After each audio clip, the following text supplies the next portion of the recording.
प्यारे बच्चों, सुप्रभात। मैं गणेश कुमार गुप्ता। आज हम राम लक्ष्मण परशुराम संवाद के अन्य चौपाई और दोहों का अध्ययन करेंगे।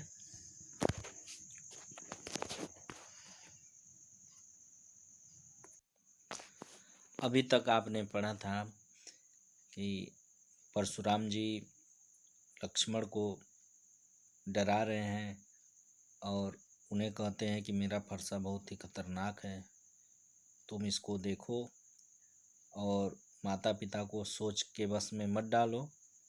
ये मेरा फरसा गर्भ में पलने वाले शिशु को भी मार सकता है,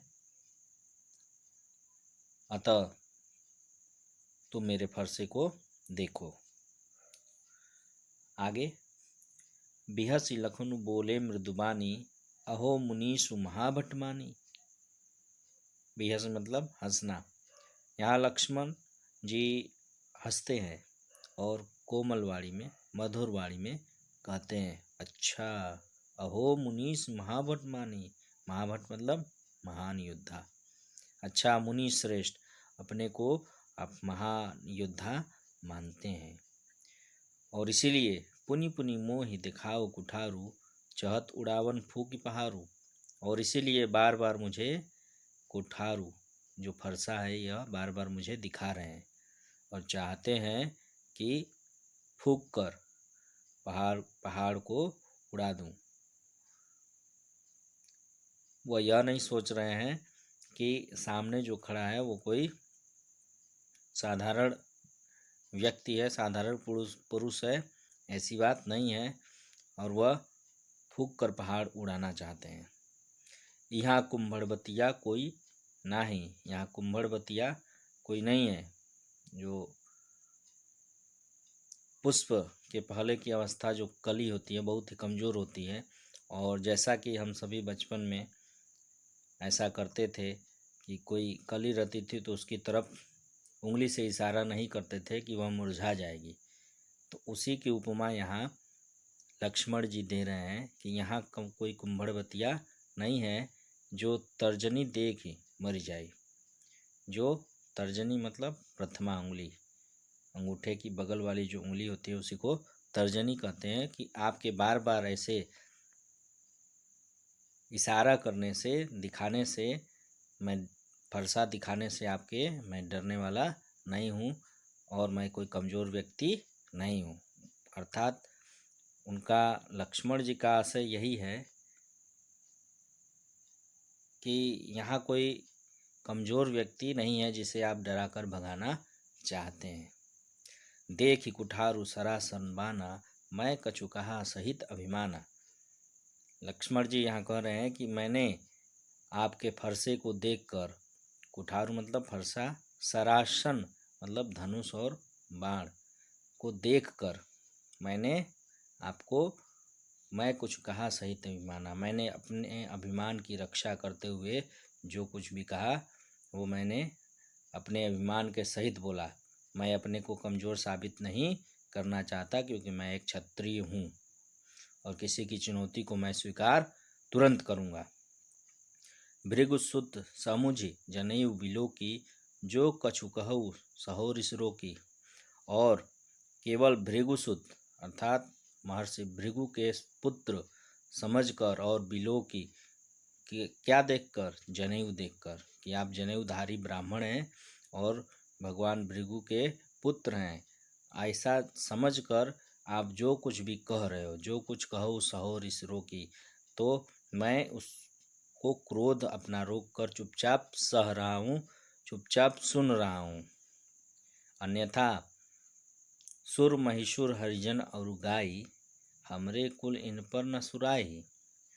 कह रहे हैं लक्ष्मण जी कि सुर जो देवता होते हैं, महिषुर, मही मतलब भूमि, पृथ्वी और पृथ्वी के सुर, पृथ्वी के देवता जो हैं वो हैं ब्राह्मण।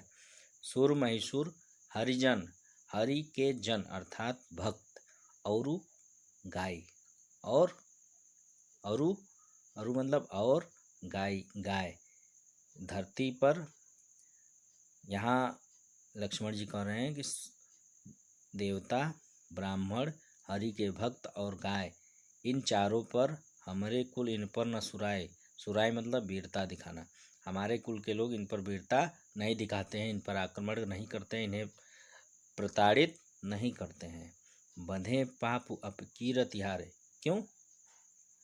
अगर हम इनसे युद्ध करेंगे, इनको सताएंगे तो बंधे, अगर हम इनका, बंधे मतलब वध करना, कि अगर हमने इन चारों में से किसी का वध कर दिया तो हम पाप के भागी होंगे।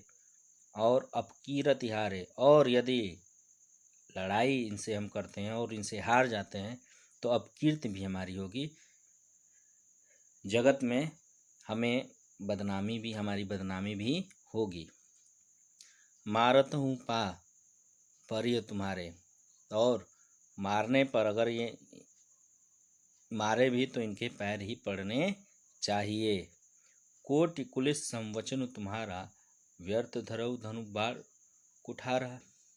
हे मुनि श्रेष्ठ, आपका कोटि का अर्थ करोड़, करोड़ होता है।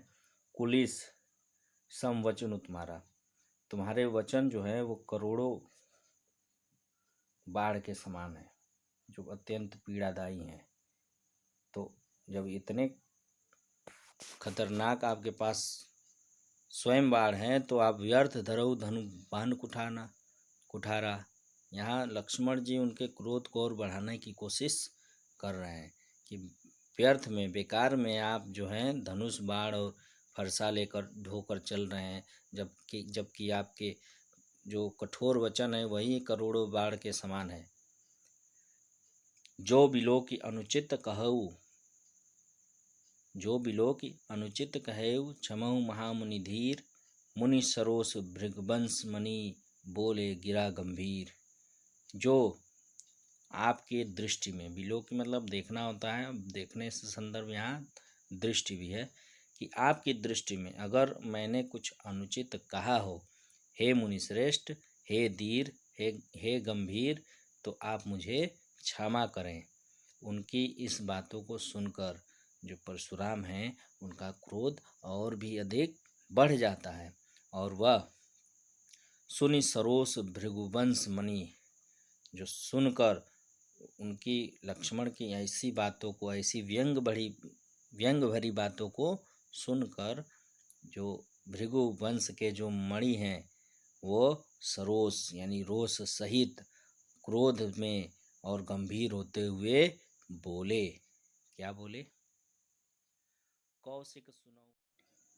कौशिक सुनऊ मंद एहु बालकु, कुटिल काल बस निज कुल घालकु, भानुवंश राकेश कलंकु, निपट निरंकुश अबधु असंकु। हे कौशिक अर्थात विश्वामित्र, यहाँ परशुराम जी कह रहे हैं, गंभीर होते हुए क्रोध सहित बोल रहे हैं कि हे कौशिक, हे विश्वामित्र, सुनो, यह बालक एकदम मंद है, एकदम मूर्ख है, और कुटिल काल वश, कुटिल कुचक्र, काल का जो कुचक्र चल रहा है उसके वश में आकर यह अपने ही कुल का घातक करने वाला है, अपने ही कुल का नाश करने वाला है।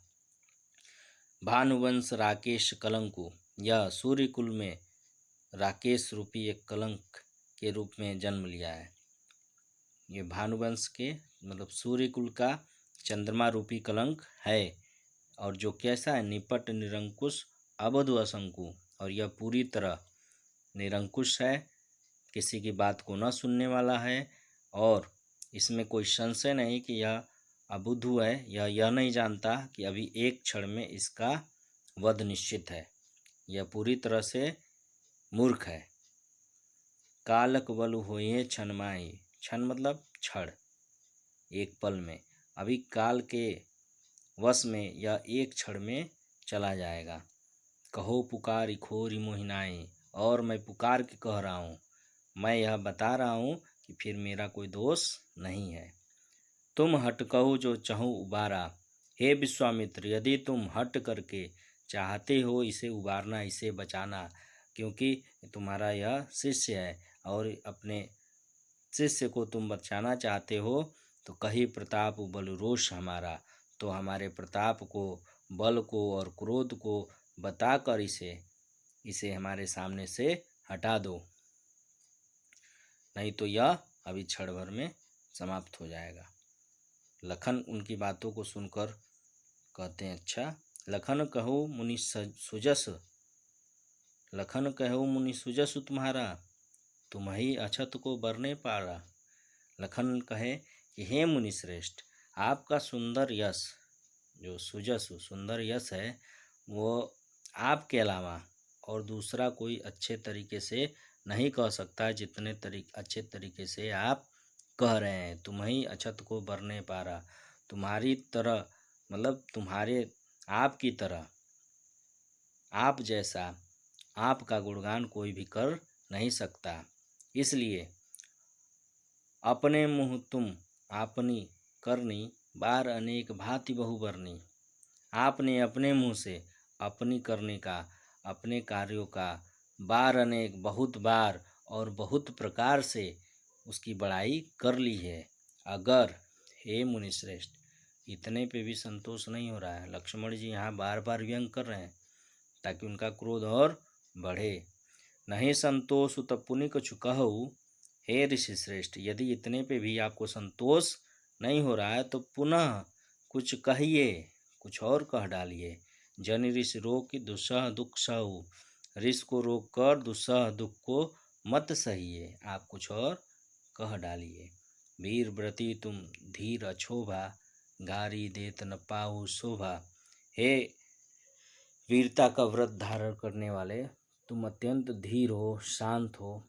हे मुनिश्रेष्ठ, यहाँ लक्ष्मण जी कह रहे हैं कि हे मुनिश्रेष्ठ, आप वीरता का व्रत धारण किए हुए हैं और आप बहुत ही धीर हैं, गंभीर हैं,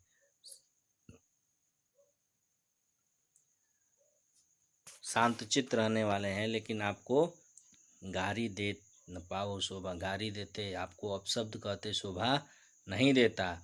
वास्तव में यदि जो वीर होता है उसके बारे में लक्ष्मण जी क्या कर रहे हैं, सूर समर करनी करही, कहीं न जना वही आप, विद्यमान रन पाई रिपु, कायर कथई प्रताप।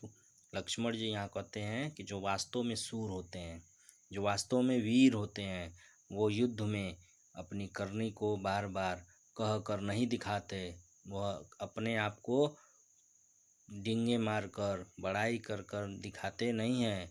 विद्यमान रन पाई रिपु, कायर कथई प्रताप। वास्तव में जो कायर होते हैं वही रण अर्थात रण, युद्ध क्षेत्र में रिपु अर्थात शत्रु को पाकर जो कायर होते हैं वो कथई प्रताप, वो अपने प्रताप को बार बार कह के, अपना गुणगान कह के अपनी कायरता को सिद्ध करते हैं। वास्तव में जो वीर होते हैं वो युद्ध में युद्ध करते हैं, अपनी बड़ाई नहीं करते हैं।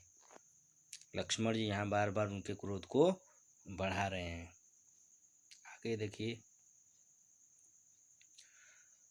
तुम तो कालु हाक जनु लावा, बार बार मोहि लागी बुलावा। लक्ष्मण जी कह रहे हैं कि ऐसा लग रहा है कि काल आपके दास हैं और उनको आप बार बार हाक रहे हो, जैसे वो आपके वश में हैं।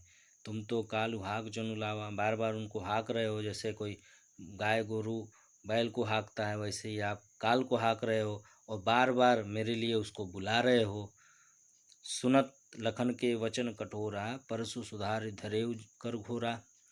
सुनकर लक्ष्मण के ऐसी वचनों को सुनकर, जो वचन कैसे हैं, काफ़ी कठोर हैं, इन कठोर वचनों को सुनकर परशुराम ने अपना परशु सुधार लिया, एकदम कस कर पकड़ लिया कि अब प्रहार कर ही देंगे। परशु सुधार धरऊ कर घोरा, अत्यंत कठोरता से उसको हाथ में पकड़ रखा है। अब जनि देई दोष मोहि लोगु, कटुवादी बालक बद जोगु। कह रहे हैं कि अब जनि यानी अब लोग मुझे दोष नहीं देंगे, जो भी लोग हैं अब बिल्कुल मुझे दोष नहीं देंगे। यह कटुवादी अर्थात कड़वा वचन बोलने वाला यह बालक वध जोगु, वध के योग्य ही है। बाल बिलो की बहुत मैं बाचा, अब एवं मैं निहार भा साचा। बालक जानकर, बालक समझकर मैं इसको बहुत देर से बचा रहा हूँ, लेकिन यह बिल्कुल मेरे पास मरने के लिए ही, मरनिहार यानी मरने के लिए ही मेरे पास यह सच में एकदम सत्य है कि यह मेरे पास मरने ही आया है। कौशिक कहा क्षमी अपराधु, बाल दोष गुणगणहि न साधु।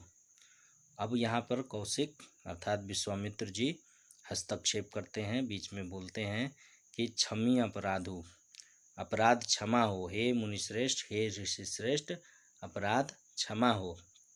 किसका? लक्ष्मण का। बाल दोष गुणगणहि न साधु, कह रहे हैं कि जो बालक होते हैं उनके गुण और दोष को साधु लोग नहीं गिनते हैं। अर्थात जो बालपन होता है, बाल स्वभाव होता है, उसमें शरारत छिपा होता है और उसको साधु लोग उनके बच्चे के, बालक के गुण और दोष को गिनते नहीं हैं। खर कुठारू मैं अकुरन कोई, आगे अपराधी गुरुद्रोही। अब उनकी इन बातों को सुनकर परशुराम पुनः कहते हैं कि खर कुठारू, मैंने यह फरसा या कुठारू, मैं अकुरन बिना कारण के ही मैं क्रोधी या नहीं हूँ। खर कुठारू मैं अकुरन को ही, आगे अपराधी गुरुद्रोही। मेरे सामने यह खुद एक गुरुद्रोही खड़ा है। गुरुद्रोही क्यों? क्योंकि भगवान शिव परशुराम के गुरु थे और उनका धनुष जो है भंग हो गया, टूट गया, तो धनुष तोड़ने वाला गुरु का अपराधी हुआ, गुरु का दोषी हुआ और गुरु के दोषी को दंड देने के लिए यहाँ परशुराम जी उपस्थित हुए हैं, आए हैं। तो कह रहे हैं कि मेरे आगे, मेरे सामने यह गुरुद्रोही खड़ा है और मैं इसको दंड क्यों न दूं। उतर देत छोड़ो बिनु मारे, केवल कौशिक सील तुम्हारे। हे कौशिक, हे विश्वामित्र, केवल बिना उत्तर देत यानी बिना इसका वध किए मैं इसको वैसे ही छोड़ रहा हूँ। केवल, हे कौशिक, हे विश्वामित्र, केवल तुम्हारे शील के कारण, तुम्हारे चरित्र के कारण, तुम्हारे व्यवहार के कारण मैं इसको छोड़ रहा हूँ। न त एक काट कुठार कठोरे, गुरहि उरिन होतौ श्रम थोरे। नहीं तो यहीं मैं इसी कठोर कुठार से इसे काट देता, अभी इसका तुरंत वध कर देता और गुरु के ऋण से थोड़े ही श्रम में उरीण हो जाता। गुरहि यानी गुरु के, उरीण मतलब उरीण होना। एक ऋण होता है, ऋण का विलोम उरीण होता है, यानी एक कर्ज से मुक्त होना, कर्ज मुक्त होना। तो एक गुरु का जो ऋण है, यानी गुरु के ऋण को जो मैं नहीं उतार पाया, अभी तुरंत एक क्षण में गुरु के ऋण से मैं थोड़े से ही श्रम से उरीण हो जाता। गाधेशु गाधेशुनु कह हृदय हसी, मुनि हरियरे सूझ, अय मैं खाड़न ऊख मैं अजहु न बूझ अबूझ। गाधेशुनु, गाधेशु यानी गाधिये के पुत्र कौन? विश्वामित्र। विश्वामित्र जी अपने हृदय में हंस रहे हैं और कह रहे हैं कि मुनि श्रेष्ठ को अभी भी हरिहरे सूझ रहा है, अर्थात कि उनको अपने अहम पर, अपने अभिमान पर इतना, अपने ऊपर इतना अभिमान हो गया है कि वो वास्तविकता को भूल रहे हैं। और जिसको वो आय मैं खाड़ न ऊख मैं अजहु न बूझ अबूझ, अभी तक उनके सामने जो खड़ा है उसको वो ठीक से बूझ नहीं पाए, ठीक से समझ नहीं पाए कि वह एक साधारण ऊख नहीं है, बल्कि वह लोहे की सलाखें हैं। लोहे की सलाखें हैं जिसको वह साधारण समझ रहे हैं, वो कोई साधारण व्यक्ति उनके सामने नहीं है, उन्हें वह साधारण ऊख समझ रहे हैं, जबकि वह ऊख की छड़ी नहीं है, एक लोहे की छड़ी है। आगे लक्ष्मण कहते हैं, कहो लखन मुनि शील तुम्हारा, को नहीं जान विदित संसारा। लक्ष्मण जी कहते हैं, अब उनके क्रोध को और बढ़ा रहे हैं कि हे मुनि श्रेष्ठ, आपके शील को कौन नहीं जानता। कहो लखन मुनि शील तुम्हारा, को नहीं जान विदित संसारा। इस संसार में ऐसा कौन है जो आपके शील को नहीं जानता। माता पिता ही उरिन भैनी के, गुररिनु रहा सोच बड़ जी के। माता और पिता के ऋण से तो आप भली प्रकार उरीढ़ हो चुके हैं, अब एक केवल गुरु के ऋण, गुरु का ही ऋण एक रहा है। यही सोच जो है आपके जी मतलब हृदय हृदय पर एक भारी बोझ के समान पड़ा हुआ है, तो इसलिए उसको मैं ही हल्का कर देता हूँ, कोई बात नहीं। सो जनु हमारे ही माथे काढ़ा, ऐसा लग रहा है कि वह हमारे ही माथे हमारे ही सिर पर काढ़ा गया है, हमारे सिर ही आना था, यानी उस कर्ज को हमें ही चुकाना है, उस ऋण से हमें ही मुक्ति देना है। और दिन चले गए ब्याज बढ़ बढ़ा, और बहुत दिन भी हो गया, बहुत दिन हो गया तो उसका ब्याज भी काफ़ी बढ़ गया। यहाँ लक्ष्मण जो हैं बार बार उनके ऊपर व्यंग कर रहे हैं। अब आन्य व्यवहारिया बोली, व्यवहारिया मतलब जो व्यापार करने में निपुण हो, तो अब किसी व्यापारी को बुला लिया जाए, भाई जो व्यापार करने में निपुण हो, वो गुड़ा गणित अपना लगाएगा तो बताएगा कितना हिसाब किताब हुआ। तुरंत देव में थैली खोली और वह आ जाए और बता दे कि कितना हिसाब किताब हो गया, तो मैं तुरंत थैली खोलकर उसे दे दूं। अर्थात कितनी बड़ी बात यहाँ लक्ष्मण जी हंसी में कह रहे हैं कि जो कर्म रूपी पूंजी है उसकी तुलना सीधे सीधे वो अर्थ रूपी पूंजी से करने की कोशिश कर रहे हैं, आध्यात्म को भौतिकता से तोलने की कोशिश कर रहे हैं। तो यह वचन जो है वो काफ़ी कठोर हैं, लेकिन बहुत ही हल्के रूप में उन्हें कहा जा रहा है लक्ष्मण के द्वारा। सुनी कटुवचन कुठार सुधारा, हाय हाय सब सभा पुकारा। उनके इन कठोर वचनों को, कड़वे वचनों को सुनकर परशुराम जी ने अपना कुठार जो है पूरी तरह सुधार लिया, यानी एकदम आक्रमण की मुद्रा में आ गए। अब थोड़े ही समय में एकदम लक्ष्मण जी का वध वो कर ही देंगे। और हाय हाय सब सभा पुकारा, पूरी सभा हाय हाय पुकारने लगी कि अब उनके साथ साथ सभा में बैठे जितने भी राजा थे उनको लक्ष्मण की चिंता नहीं थी, उनको अपनी चिंता थी कि यह इतना क्रोध उनका बढ़ गया है कि अब लक्ष्मण के साथ साथ वो हम सबको भी मार डालेंगे, इसलिए वो थर थर काँप रहे थे और हाय हाय पुकार रहे थे। भृगुबर परसु देखा बहु मोई, विप्र विचार बचो नृपदोई। केवल भृगुबर परसु देखा बहु मोई, बार बार वो मुझे फरसा दिखा रहे हैं भृगुबर, ऐसा फरसा मैंने बहुत देखा हुआ है।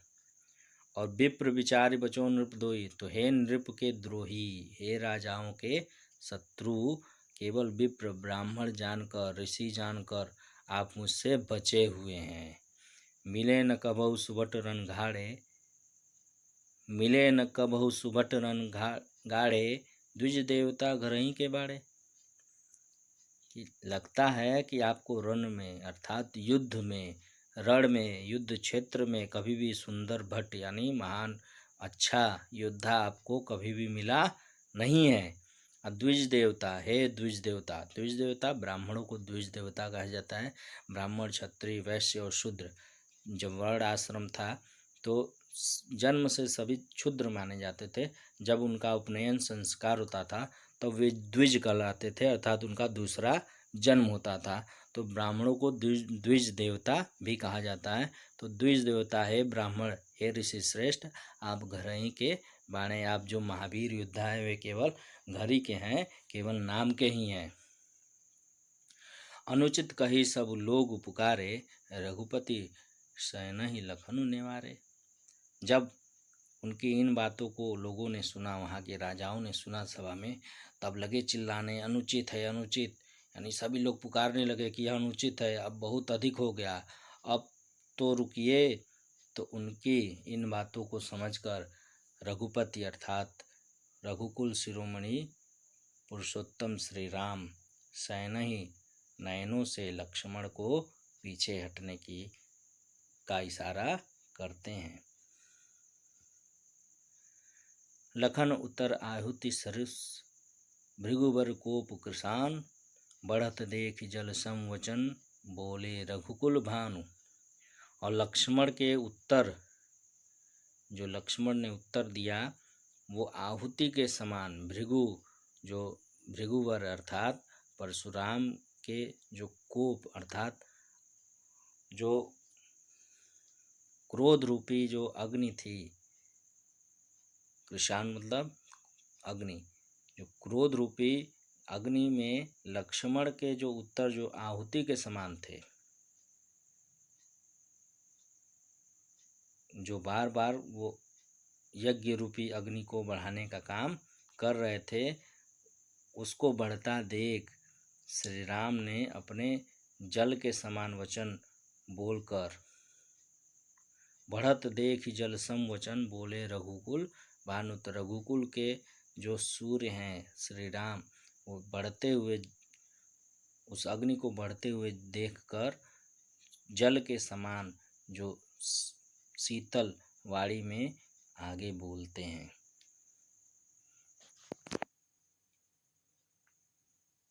अब इस पाठ की व्याख्या यहाँ समाप्त होती है। कोई पंक्ति न समझ में आए तो आप मुझसे पूछ सकते हैं। तब तक के लिए धन्यवाद।